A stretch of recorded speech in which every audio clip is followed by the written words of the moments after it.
How you doing? Leathur Rokk here. Welcome to my channel. Today we're going to talk about getting two cats to try to get along. Cassie has been here now since the end of August, and I have had TabbyBoy. Well, TabbyBoy I've had, oh gee, how long have I had him? Like 11 years, something like that. So I was hoping that these two cats would have been able to be better friends by now. And it's been a real hassle. I actually took two images I held them both to get the picture that you saw when you first clicked on this video. And they were starting to growl at each other and swat at each other. And it really sucks because I see all these images on the internet of people with cats. They bring a new cat into the household and they become friends. People can have cats and dogs together and they're friends. I don't know what it is where they find these friendly cats that get along. They are not cats that I know. It's really been a challenge. That, and I noticed another thing about Cassie. Just about an hour before I'm ready to go to bed, she decides, after sleeping almost all day, and she tends to sleep in the hallway, like any soft surface, she curl up on sleep. But if it's an hour before my bedtime, never figures, she gets the flibberty gibbets.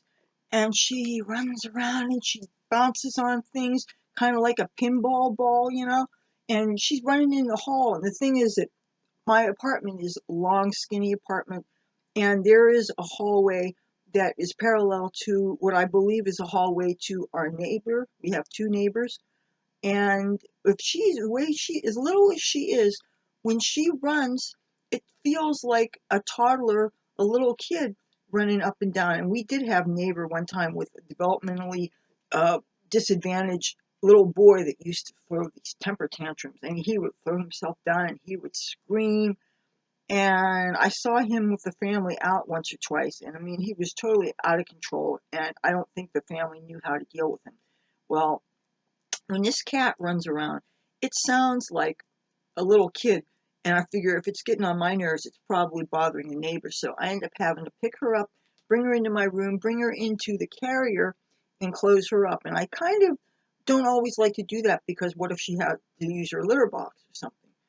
And as glad as I am to not have to deal with having a litter box in the middle of the floor, which, I mean, come on, that was something I never thought that I would ever have to deal with. But when you bring a new cat into the home and you have to teach them about facilities and stuff, it was the only way I could teach her. So and now it is the 3rd of January, and I am still trying to get these two darling cats to peacefully coexist.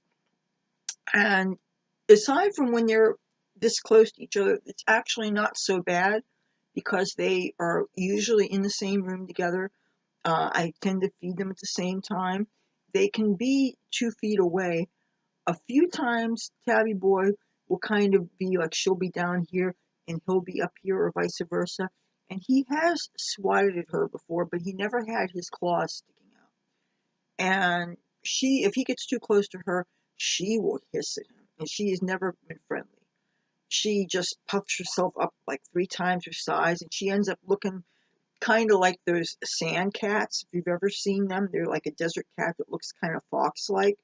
She can be rather intimidating when she gets all grumbly and stuff, and you can hear how she complains. She's very aggressive, very expressive little kitty. And when I was still going to the garden where I obviously met her, sometimes when I would go to pick her up, she would complain that I thought that she was kind of a one-note kitty because she only sounded annoyed.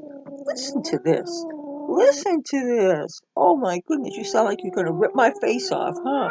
Listen to this. She's an angry kitty. Don't be angry. Oh, shh. Don't be angry. Don't be angry. Oh, come on. Listen to that. Listen to that. Oh, will you stop it? Listen to that. She's pissed off. Okay.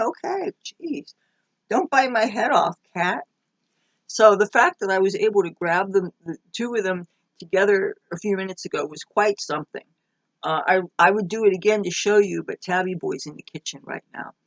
I try to keep him in my room when I go to bed at night, because to discourage him from going into the other roommate's bedroom and sleeping with him. He obviously doesn't mind, but I really am trying for them not to be so bonded, because I still worry about the fact that he would probably like to, if he had a chance to move out and take my cat, he probably would, because he, especially when he had after I brought Cassie in, and he kind of is having the attitude that I was making my own cat jealous, and like I was replacing my cat.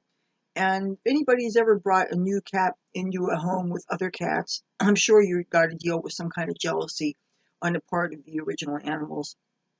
But I always go out of my way to make sure that all the cats, I try to treat them fairly. I try not to let one be too jealous. When the other one's around, I pet them both. I try to be in between both of them. I use one hand on one hand on the other. I feed them at the same time. I really try to make nobody feel unwanted. I try to make sure that nobody's jealous, well, as much as I can. I mean, I can't say that I really know how a cat feels, but I'm doing my best to try to integrate them into the household. And it's really, I know it's got to take some time, but I don't know. When I see people with their pets and they sleep together and they're friendly, and these two, I don't know. I don't know if I can make it work like that. But Cassie, I would think, should know by now that she is safe and secure in her home. She doesn't have to worry. She don't have to worry about being outside. It's raining now. But you used to be in the rain and the snow and all that stuff. And you don't have to be there anymore, because you've got a nice place to live. Well, you've got a place to live. I don't know how nice it is. Listen to this. Listen to this grumbly pussy cat. Oh, and she got her tail wiggling. You know, she'd probably like to fight me right about now, wouldn't you, honey? What's the matter? You're on YouTube. You're a famous YouTube kitty. Yes, you are. You're Cassie the garden cat. This cat is got to be famous. So many tourists would take pictures of her in the garden or near the garden, because on the garden is kind of about 20 feet from a main street. Listen to that. Oh my goodness. All right, all right, all right. Boy, what a grouch, huh? Sometimes I would even go toward her when I would go to the garden, and occasionally she would even run away, which really hurt my feelings, because I've never mistreated a cat in my life. I never would. But some kitties just don't want to be bothered, don't want to be cuddled and pet and all that stuff. Oh, growl, yeah, rah, rah, rah. What's up with you? Grouchy kitty. Grouchy kitty. Yeah, I don't know what else to do to get them to be more friendly to each other. That's really, and TabbyBoy, I mean, I watch him very closely. It hasn't gotten so bad that I have to worry about, like, I can leave them alone, and I really don't worry, because somebody always has an escape. If the door, well, she likes to go into her carrier. I always keep it with the gate open on top of my bookcase. Except, of course, when I'm filming, sometimes I like to have it down here so that it doesn't have another. I don't think it's the most attractive thing on this corner of the screen here, so I have it down on top of the food box right now. Because I have a nice big, like a 25, 30 gallon plastic container that I store cat food in, and that's right here. So, but yeah, trying to get those two not to be aggressive. And most of it happens when they do get any kind of contact, is they do this thing, and they don't have their claws extended. I'm pretty sure that she's got a certain kind of streetwiseness to herself, because she was outside for so long and having to deal with raccoons, all kinds of human beings, and I'm sure that most of them probably were nice to her, but I will probably have no way of knowing exactly the kind of life she had. I would love to ask Teresa, the lady who had her before I did, but you can't talk to a dead person. So, all right. I kind of thinking if there's anything else that I wanted to bring up. Well, I guess that's probably it. If you like cats, well, if you like cats, I guess you would like this channel. If you like me and my content, I'd love to have you subscribe. And before you do, make sure to get a thumbs up to this video, unless you think it sucks, in which case feel free to give it a thumbs down. YouTube still counts it as engagement, so it doesn't hurt me at all. So until next time, talk to you soon. Have a happy new year, and I will see you next time. Bye.